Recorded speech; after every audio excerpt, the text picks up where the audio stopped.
उधर दिल्ली में राज फिर चेंज हो गया, दिल्ली में आ गया अलाउद्दीन खिलजी। कौन आ गया? 1303 में अलाउद्दीन खिलजी काम पर हमला कर देता है। चित्तौड़ बड़ा अटैक हुआ था, उसके बाद में व्यवस्था में खूब सारे चेंज आए थे। तो फिर हम पढ़ेंगे कि अटैक हुआ ही क्यों था। आप पढ़ते हो कि अलाउद्दीन की दो इच्छाएं थी। एक इच्छा थी कि मैं पूरी दुनिया जीत लूं, एक इच्छा थी नया धर्म शुरू कर दूं। फिर काजी मुंगीस मिले उसको, और काजी मुंगीस ने कहा कि धर्म शुरू करना पैगंबरों का काम है। किसका काम है? तो ये फालतू की बकवास मत कर, धर्म वरम शुरू नहीं होता। और जहां तक दुनिया जीतने की बात है, भारत तो जीते, भारत जीतेगा तो दुनिया ही जीत लेगा। बाकी उसने तो उपाधि धारण कर ली, सिकंदर सानी। सानी का मतलब दूसरा, सानी का मतलब क्या होता है? इसलिए हम पढ़ते हैं कि यार सचिन तेंदुलकर का क्रिकेट में कोई सानी नहीं है। कुछ ही कह दो भाई साहब, आज तो कम से कम विराट कोहली जैसा भारत में दूसरा कोई भी क्रिकेट खिलाड़ी उसका सानी। लोग आएंगे और जाएंगे, पर लता जी की आवाज का कोई सानी। भाषण भाई साहब खूब सारे लोग देते हैं, पर वाजपेयी जी जो भाषण देते थे ना, उसका कोई सानी। महिलाओं ने राज किया होगा, पर जैसा इंदिरा गांधी ने किया था उसका कोई सानी। क्रांतिकारी खूब सारे हुए भाई साहब, पर जो भगत सिंह जो थे ना, उनका कोई भी सानी। सानी का मतलब आप कितनी बार इस वर्ड का इस्तेमाल करते हैं, उसके बावजूद जब अलाउद्दीन खिलजी वाली उपाधि करते हैं तो रोटे रटे मारते हैं उसके, सिकंदर सानी, सिकंदर सानी, सिकंदर। वो सिकंदर बनना चाहता है, दुनिया जीतना चाहता है। इससे पहले दुनिया कौन जीत रहा था? सिकंदर। वो बनना चाहता, तो उसकी उपाधि क्या हो गई? सिकंदर सानी। तो सानी का मतलब फर्स्ट को बोलते हैं अव्वल, है ना? फारसी भाषा में जो फर्स्ट होता है उसको क्या बोलते हैं, और जो सेकंड होता है उसको हम आज भी बोलते हैं। मैं क्लास का रिजल्ट लाऊं, अरे ये तुम्हारी क्लास में राकेश कौन है? ये अव्वल लाया है। राकेश की रैंक कौन सी आई? कौन सी आई है? मैं आज भी कहूंगा यार, जब भी कभी भारत के स्वतंत्रता सेनानियों के नाम लिखे जाएंगे, गांधी जी हमेशा अव्वल रहेंगे। मैं बात क्या कर रहा हूं उनकी, फर्स्ट। तो अव्वल मतलब फर्स्ट, और सानी मतलब क्या आ गया? अलाउद्दीन खिलजी जब पूरी दुनिया ही जीतना चाहता है, दुनिया जीतना चाहता है तो भारत जीतना पड़ेगा, भारत जीतना पड़ेगा। दिल्ली के सबसे नजदीक राजस्थान है, तो राजस्थान जीतना पड़ेगा। और आपने तो पढ़ा है, अलाउद्दीन खिलजी सल्तनत का पहला राजा है जो साउथ इंडिया पर अटैक कर गया, है ना? क्या देवगिरी नीचे सब तक पहुंचा? देवगिरी तो ऊपर ही पड़ा भाई साहब, भाई नहीं। वो नीचे पांड्य, प्रताप रुद्र देवर कहां थे? मलिक काफूर नीचे तक एकदम वारंगल तक, वहां तक हमले करके गया था सब जगह। तो जो साउथ, जबकि साउथ इंडिया जाना संभव नहीं था। विंध्याचल पड़ती है भाई साहब बीच में, विंध्याचल क्रॉस नहीं होती थी। साउथ अलग था, नॉर्थ अलग था, लेकिन वो साउथ क्रॉस कर गया तो राजस्थान तो आएगा। और राजस्थान में बड़ा राज्य चित्तौड़ है, तो कहां पर आएगा? चित्तौड़। क्योंकि वो दुनिया जीतना चाहता है, दुनिया के लिए भारत जीतेगा, भारत के लिए राजस्थान जीतेगा, राजस्थान के लिए चित्तौड़। उसने कहां पर हमला किया है? चित्तौड़। अभी मैंने बताया कि चित्तौड़ जो है बहुत ऊंची जगह है ना, इसलिए जल्दी से चित्तौड़ पर कोई भी अटैक संभव नहीं था। तो जिसके पास चित्तौड़ होगा वो हमेशा क्या रहेगा? शक्तिशाली। अलाउद्दीन को भी लगता है कि मैं शक्तिशाली होऊंगा तो मेरे पास क्या होना चाहिए? चित्तौड़। दूसरा, अलाउद्दीन के टाइम में मंगोलों के अटैक हो रहे थे। किसके अटैक हो रहे हैं? अलाउद्दीन की पार नहीं पड़ रही है मंगोलों के खिलाफ। मंगोल दिल्ली के नजदीक तक आके जा रहे हैं। इवन अलाउद्दीन का एक सेनापति मंगोलों के खिलाफ लड़ता मारा गया, जफर खान। और अलाउद्दीन ने एक बार तो दिल्ली घेर ली थी, उसने जैसे तैसे राम राम करके दिल्ली बचाई है। तो उसको लगता था कल को खुदा ना खास्ता मंगोल दिल्ली पर कब्जा कर गए तो मेरे पास ऐसी जगह तो होनी चाहिए जहां पे जाके जान बचा सकूं। तो वो जगह कौन सी हो सकती थी? दिल्ली की सबसे नजदीक चित्तौड़ था। चित्तौड़ ऊंचा था तो जल्दी से मंगोल उस पर अधिकार भी करे। इसका मतलब चित्तौड़ के किले का सामरिक महत्व है। मेवाड़ राजा कौन है? रतन सिंह के पिताजी। अलाउद्दीन जब जा रहा था उसने टैक्स ले लिया कि मेवाड़ क्रॉस करके जाएगा तो हम तेरे से क्या लेंगे? टैक्स लेंगे। अब अलाउद्दीन एक बार तो टैक्स देके चला गया, पर उसने कहा मैं देगा बदला लूंगा, बाद का बाद देखेंगे, टैक्स दे रहे वरना गुजरात नहीं जाने देंगे। दे गया वो टैक्स देके वापस चला गया। पर उसके लिए अब नाक का सवाल बन गया था, क्योंकि अब वो यदि मेवाड़ पर हमला नहीं करता है तो फिर लोग डरेंगे कैसे? राज डर से चलता है। राज किससे चलता है? डर जिस दिन समाप्त हो जाता है ना, पुलिस वाला भैया एक खड़े रहते हैं, फिर भी हम लाल बत्ती क्रॉस नहीं कर पाते। इसका मतलब ये नहीं पुलिस वाले भैया बहुत शक्तिशाली है, डर है राज का। हमें लगता है यदि क्रॉस कर दिया ना तो ये अकेला ही अपने को पकड़ के थाने ले जाएगा और अपने कुछ ही नहीं कर पाएंगे और पुलिस भयंकर पीट देगी। शासन डर से चलता है, न कि उस एक पुलिस वाले हाथ में डंडा है उसके, केवल एक आदमी जाके कोई लड़ ले सीधा सीधा। पर हमें को पता ना वैसा राज से लड़ाई नहीं, राज बहुत खतरनाक चीज होती है। तो राज हमेशा शासन जो होगा उसमें डर रहेगा। तो अलाउद्दीन को लगा कि आज समर सिंह ने रुपए लिए हैं, कल को कुछ दूसरा मांग लेगा, तो वैसा भी तो कुछ है ही नहीं। तो उसके लिए नाक का सवाल था कि वापस जाके बदला लेके। तो प्रतिष्ठा का सवाल उसके लिए। किसका सवाल है?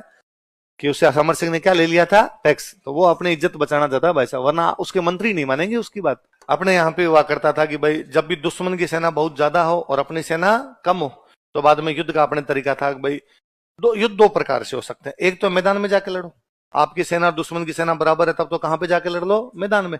आपके पास 10,000 है, अगले के पास 10,000 है, अगले के पास 15 भी है, 18 भी है, तो मैदान में आमने सामने लड़ लिया करते। पर आपके पास है 10,000, दुश्मन के पास है 1,00,000, तो पता था कि मैदान में लड़ने का कोई भी फायदा नहीं। फिर किले में बैठ के लड़ो। आप किले के ऊपर हो, दुश्मन नीचे बैठा है, ऊपर से पत्थर भी मारोगे तो भी नीचे वाला मरेगा। अपने सारे किले बहुत ऊपर बनाए हुए थे, तो किला बंद करते, किले के अंदर बैठ जाते, वहां से ऊपर से अटैक किया करते। किले के अंदर घुसने का कोई रास्ता नहीं होता, तो दुश्मन बाहर बैठा रहेगा। कितने दिन बैठा रहेगा? थोड़े दिनों बाद उठ के जाना पड़ेगा, वरना बाहर बैठा रहेगा, कहां से खाना पीना लेके आएगा, सप्लाई कहां से लेके आएगा। पर इस बार अलाउद्दीन लंबे टाइम तक बैठा था, 8 महीने का घेरा डाल दिया था उसने। कितने महीने का? 8 महीने के आसपास वो इधर ही बैठ गया था, 8 महीने का घेरा डाल दिया था। 8 महीने का जब उसने बाहर घेरा डाला, तो किले के अंदर भी जब सारी पब्लिक किले के अंदर बैठी है, तो अंदर का तो खाना पीना बंद होगा। बाहर वाले तो फिर भी मंगा सकते हैं, अंदर वाले कहां से मंगाएंगे? उनके तो चारों तरफ आपने एकदम घेराबंदी कर रखी है, तो अंदर का खाना और पीना समाप्त हो जाता है। ऐसी स्थिति में कि अब खाना पीना समाप्त हो गया, अब आपके पास दो तरीके हैं। एक तरीका तो है कि भूख से मर जाओ, दूसरा तरीका है आप संधि कर लो, तीसरा तरीका है आपको कि ना तो हम भूख से मरेंगे, ना हम संधि करेंगे, हम लड़ाई करेंगे, लड़ते हुए मर जाएंगे, लेकिन संधि तो कम से कम करेंगे। और लड़ाई करने जाओगे तब तो पक्के ही मरोगे। तुम तो 10,000 हो, बाहर वाले कितने बैठे हैं? 1,00,000। तो वो जो लड़ाइयां होती जिनमें फिक्स था कि भाई हम जीत तो इनके अंदर पाएंगे नहीं, पर लड़ाई ऐसी की जाए कि दुश्मन को ज्यादा से ज्यादा नुकसान पहुंचा जाए, कि हम तो 10 मरेंगे लेकिन सामने वालों के 30 लेके मरे, इनको नुकसान पहुंचाया जाए। और व्यक्ति को जब ये पता चल जाता ना वो मरेगा, उस समय कोई भी बंदा लड़ाई करेगा ना, इसी प्रकार की लड़ाई करेगा। मैं बताऊं, आप अकेले हो और सामने यदि आपके 5 आ जाए और आपको पता चल जाए आप पक्के पक्के मरोगे, आपके दिमाग का पहला थॉट ये आएगा कि इनके 2-3 लेके मरूं। आप लगता है मेरे पास हथियार नहीं, आप लगता है मैं बटके भर के खा जाऊं, पर खाऊं 2-3, इनको नुकसान पहुंचा जाऊं, होगा। आम आदमी का प्रोसेस भी दिमाग इसी प्रकार से करेगा एकदम। उस वो जो लड़ाइयां हुआ करती है अपने, उन लड़ाइयों को बोलते साका। इसका मतलब सारे के सारे लड़ने के लिए बाहर जाएंगे और दुश्मन को अधिक से अधिक नुकसान पहुंचाते हुए लड़ते हुए मारे जाएंगे। अधिक से अधिक कितना हो सकता है? 10,000 हो, कितने मार दोगे? 20 मार दोगे, 30 मार दोगे, 40 मार दोगे, तो भी अगले के पास तो लाख है, तो अगले के 60,000 तो बच गए। तो वो 60,000 बच जाएंगे तो तुम्हारे किले पे कब्जा करेंगे। और ये जो बाहर से आक्रमणकारी आए थे, मध्यकाल में जो आक्रमणकारी आए थे, इनकी सबसे बड़ी समस्या ये थी कि जैसे ही कहीं पर कब्जा करते, महिलाओं बच्चों को उठा के ले जाते। इससे पहले हमारी ये समस्या नहीं थी। इससे पहले यह था, एक राजा ने युद्ध लड़ा, दूसरे राजा से युद्ध लड़ा, क्या हो सकता है? या तो दूसरे राजा को उसने मार दिया, या दूसरा राजा मरा तो लेकिन लेकिन वो हार गया। अब यदि दूसरा राजा हार गया तो भी जीतने वाले राजा ने उसको कहा लखड़ाओ, कोई बात नहीं, सामान समेट यहां से निकल, अब ये किला मेरा है। यदि वो राजा लड़ता हुआ मारा गया तो भी उसने जाके उसके परिवार को कहा 2 दिन का टाइम है, सामान समेट के जहां जाना वहां चले जाओ, किला मेरा है।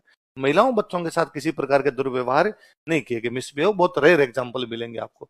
अब वालों का मुख्य लक्ष्य ये था कि जैसे ही कहीं पर कब्जा किया जाए सबसे पहले महिलाएं उठा ली जाए। अब ये था कि वो 60,000 आएंगे तो महिलाओं को उठाएंगे, इसलिए मध्यकाल में अपने एक नया तरीका आया कि जब पता ही चल गया कि पुरुष सारे लड़ने के लिए बाहर जाएंगे और लड़ते हुए मारे जाएंगे, दुश्मन आएगा और महिलाओं को उठा के लेके जाएगा, इसलिए महिलाएं जोहर कर लिया करती। क्या कर लेती? तो महिलाओं का यह था कि कोई दूसरा हमारे आके हाथ भी टच करे, इससे अच्छा जब पूरा परिवार मर ही रहा है, फिर हमारी भी मृत्यु हो जाए तो कोई भी बड़ी बात है नहीं। और जीवन का मतलब भी होता है गरिमा युक्त जीवन। जीवन का मतलब क्या होता है? Life with honour. लाइफ यदि ऑनर ही नहीं है, उसमें प्राइड ही नहीं है, उसमें गरिमा ही नहीं है किसी प्रकार की, तो उस जीवन का भी कोई मतलब है। तो उन महिलाओं को लगता है यार दूसरा पुरुष को टच भी कैसे कर सकता है, तो वो महिलाएं सारी अग्नि में जल जाया करती। उसको क्या बोला करते? सारे पुरुष केसरिए कपड़े पहन के जाते। कैसे कपड़े पहन के? और बाहर जाके लड़ते। और अब उनका एकमात्र ऑब्जेक्टिव हुआ करता था कि दुश्मन को अधिक से अधिक क्या पहुंचाना है? नुकसान। तो महिलाएं क्या करती? जोहर। पुरुष क्या करते? केसरिया। इसको मिला के क्या बोलते? क्या बोलते? साका। तो अपने यहाँ मेवाड़ में 1303 में पहला साका हुआ। 1303 में अब उसको भी बड़ा नुकसान हुआ था यार। 10,000 लोग बाहर जाके यदि किसी के 40,000 मार दे तो आदमी तो खार खाया हुआ है। 8 महीने से बैठा था तो उसको भी खूब सारी दिक्कतें उठानी पड़ी। अंदर आया, उसको लगा कोई बात नहीं, इतनी नुकसानी उठाने के बाद में भी अंदर जाके किले पे कब्जा करेंगे और इसके परिवार को उठा के लेके चले जाएंगे। लेकिन अंदर आने के बाद देखा कि परिवार तो ही नहीं, सारे के सारे वो तो राख ही राख पड़ी है। तब खिसियानी बिल्ली खंबा नोचे, कुछ ना कुछ तो करे। तो सामान्य पब्लिक, सामान्य जनता, खेती करने वाले लोग, मजदूरी करने वाले लोग, जिनका युद्ध से कोई लेना देना, जिनका राजा के परिवार से कोई लेना देना, सामान्य प्रजा थी। अपने यहाँ युद्धों के टाइम में प्रजा को भी किले के अंदर शिफ्ट कर लिया करते कि भाई प्रजा को बाहर नुकसान पहुंचाएंगे, वरना वरना इनको अंदर शिफ्ट कर लो। वो अंदर निरीह पब्लिक, असहाय लाचार लोग बैठे थे। अलाउद्दीन ने सबको काट दिया। 30,000 लोग काटे थे उसने। 1311 आ गया। इधर खिजर खान चित्तौड़ में बैठा बैठा परेशान हो गया। तो खिजर खान ने अलाउद्दीन को मैसेज किया कि पिताजी मैं चित्तौड़ खूब साल रह लिया, अब मैं दिल्ली आना चाहता हूँ वापस। तो अलाउद्दीन ने कहा ठीक है तुम वापस आ जा। तो चित्तौड़ किसको सौंपा जाए? तो उसको लगा राजस्थान के किसी आदमी को चित्तौड़ दे दिया जाए। तो राजस्थान का आदमी कौन है उसके पास? ये खुद है कहाँ का? जालोर। लेकिन इसको जालोर नहीं देना, क्योंकि जालोर देने के बाद तो आदमी में मातृभूमि के प्रति वो भावना होती है, कल को वो कदे जालोर मेरा, अलाउद्दीन को टैक्स ही नहीं दूंगा। तो उसने कहा तुझे मैं राजस्थान तो भेज रहा हूं, मेरी तरफ से तू क्या संभालेगा? चित्तौड़। तो पहले चित्तौड़ किसको दिया गया? खिजर खान। बाद में चित्तौड़ किसको दे दिया गया? मालदेव सोनगरा। उसकी बड़ी बड़ी मूछें थी इसलिए क्या बोलते हैं? जालोर के कौन से राजा का भाई है? कानड़देव सोनगरा।